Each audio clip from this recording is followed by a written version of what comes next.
Hello বন্ধুরা, চলে এলাম আবার তোমাদের সাথে দুপুরে রান্নার ভিডিও নিয়ে। ডেলি ব্লগ উইথ দীপার তরফ থেকে তোমাদের সবাইকে জানাই স্বাগত এবং শুভেচ্ছা, ভালোবাসা। তো চলো, এখানে দেখো নিয়ে নিচ্ছি গরম গরম এক বাটি ভাত। আর তারপরে দেখতে থাকো ভিডিওটা, পুরোটা কেউ স্কিপ করো না। তারপরে নিয়ে নিলাম লঙ্কা, লেবু, পেঁয়াজ। তো রোজকার প্রত্যেক দিনের নিত্যদিনের খাবার লঙ্কা, লেবু, পেঁয়াজ তো থাকতেই হবে। আর এখানে দেখো আছে শুশুনি শাক ভাজা। শুশুনি শাক ভাজা খেতে কিন্তু দারুণ লাগে। আর এটা হচ্ছে ঝুরঝুরে করে আলু ভাজা। তো আজকে সেরকম বেশি কিছু মেনু হয়নি।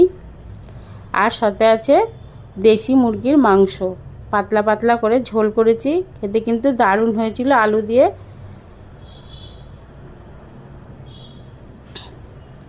আর দেখো এখানে সঙ্গে আছে এক গ্লাস জলটা নিয়েছি। জলটা তোমাদের সাথে পরে দেখানো হয়নি, জলটা কিন্তু অলরেডি ওখানে ছিল।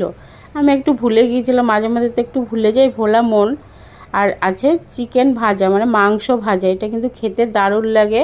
তোমরা যদি এটা রেসিপি জানতে চাও কমেন্টে অবশ্যই জানিও যে কী করে মাংস ভাজা করতে হয়। আর তো দেখো বন্ধুরা, আজকের দুপুরে এইটুকুই আয়োজন। তো তোমাদের কেমন লাগলো ভিডিওটা অবশ্যই কমেন্টে জানিয়ে লাইক, কমেন্ট, শেয়ার করে সাবস্ক্রাইবার করে পাশে থেকো।